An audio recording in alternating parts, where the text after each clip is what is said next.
Olá, caríssimo telespectador da Rede Século XXI, obrigado pela sua audiência. Cá estamos para dar continuidade à nossa catequese sobre uma das verdades esquecidas na Igreja Católica Apostólica Romana pela 23ª vez, o tema das indulgências.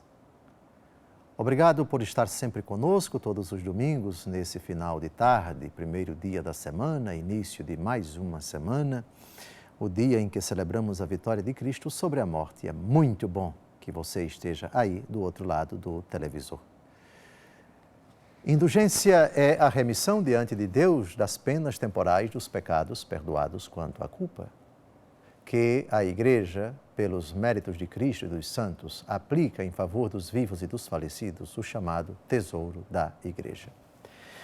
Já nesses 22 programas anteriores, nós vimos o que é a indulgência, como ela se divide em indulgência parcial, indulgência plenária, quem pode lucrar as indulgências, vivos e falecidos, quais os requisitos para que uma pessoa possa lucrar uma indulgência, confissão sacramental, comunhão eucarística, oração nas intenções do Sumo Pontífice.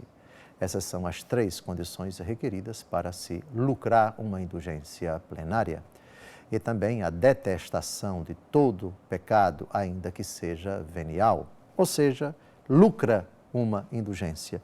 Aquela pessoa que está renovada, é uma nova criatura, está na graça de Deus. E assim, os méritos de Cristo e dos santos são aplicados a determinadas obras meritórias que essa pessoa realiza.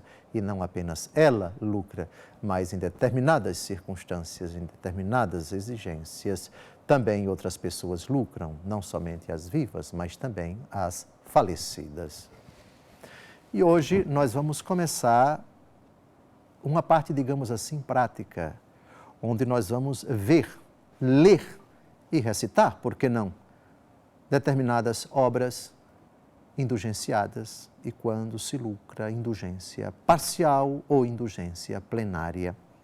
São orações, são ações, as quais a Igreja toda benevolente, a Igreja misericordiosa, associa obras indulgenciadas, a Igreja concede a determinadas obras que elas possam remitir, purificar, cancelar as penas temporais dos pecados já perdoados quanto à culpa. E a primeira das concessões, uma oração muito simples que, se recitada, obtém a indulgência parcial. Vamos à primeira delas.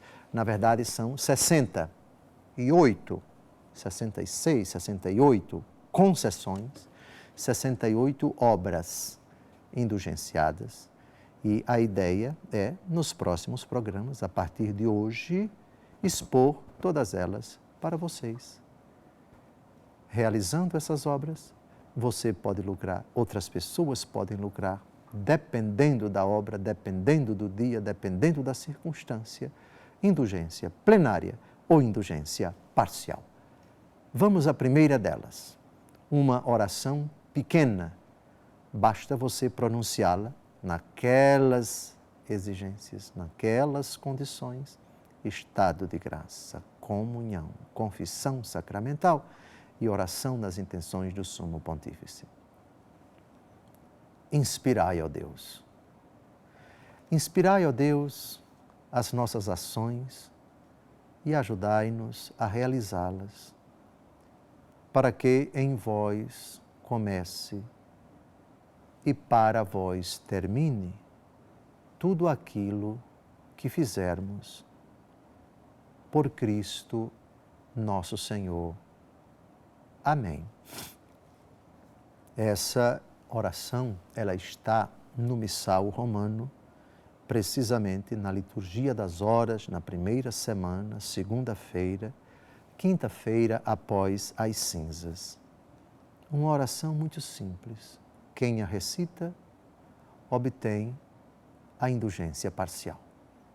Repito, indulgência parcial é a remissão diante de Deus de parte da pena temporal dos pecados já perdoados quanto à culpa. Enquanto que a indulgência plenária é a remissão diante de Deus de toda a pena temporal dos pecados já perdoados quanto à culpa. Agora, nós vamos aos atos de virtudes teologais e de contrição. O que é um ato de virtude teologal? Primeiro, vejamos quais são as virtudes teologais: fé, esperança e caridade. Ato de contrição é o ato de sincero arrependimento. Então, existe um ato de fé, existe um ato de esperança, existe um ato de caridade, existe um ato de contrição. Esses atos, feitos piedosamente, trazem para quem os recita indulgência parcial. Basta recitá-los piedosamente para se obter parte da remissão da pena temporal dos pecados perdoados quanto à culpa. Vamos a esses atos de fé. Primeiro, concede-se indulgência parcial ao fiel que recitar atos de virtudes teologais e de contrição nestas ou em outras fórmulas válidas. Cada ato recebe a indulgência. Antes de nós darmos o exemplo para cada ato de virtude teologal, um exemplo de ato de fé, um exemplo de ato de esperança, um exemplo de ato de caridade, um exemplo de ato de contrição, existem muitos atos de fé. Eu creio que só existe um Deus. Eu creio que Ele é todo-poderoso. Eu creio que Ele fez o céu e a terra.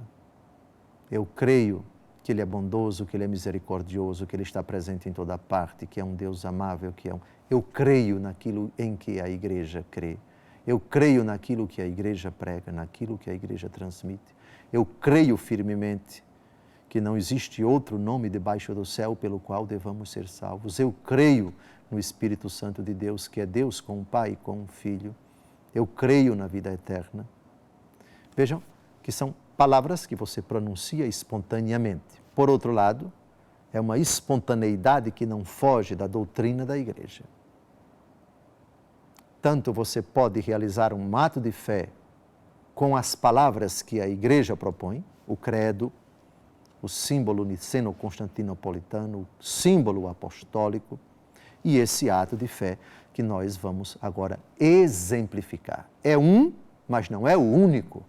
Também, espontaneamente, você pode fazer um ato de fé e lucrar uma indulgência parcial.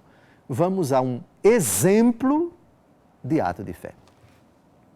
Eu creio firmemente que há um só Deus, em três pessoas, realmente distintas: Pai, Filho e Espírito Santo.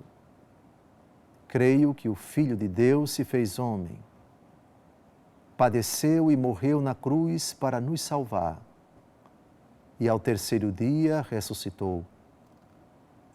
Creio em tudo o mais que crê e ensina a Santa Igreja Católica, porque Deus, verdade infalível, o revelou.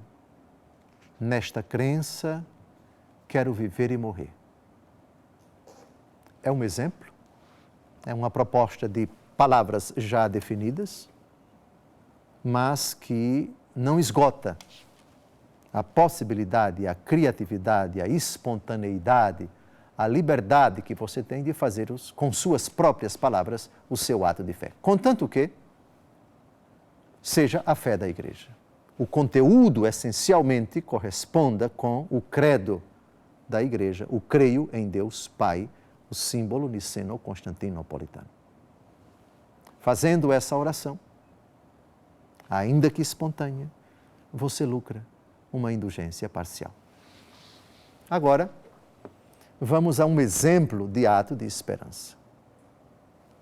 Eu espero, meu Deus, com firme confiança, que pelos merecimentos de nosso Senhor Jesus Cristo, me dareis a salvação eterna e as graças necessárias para consegui-la.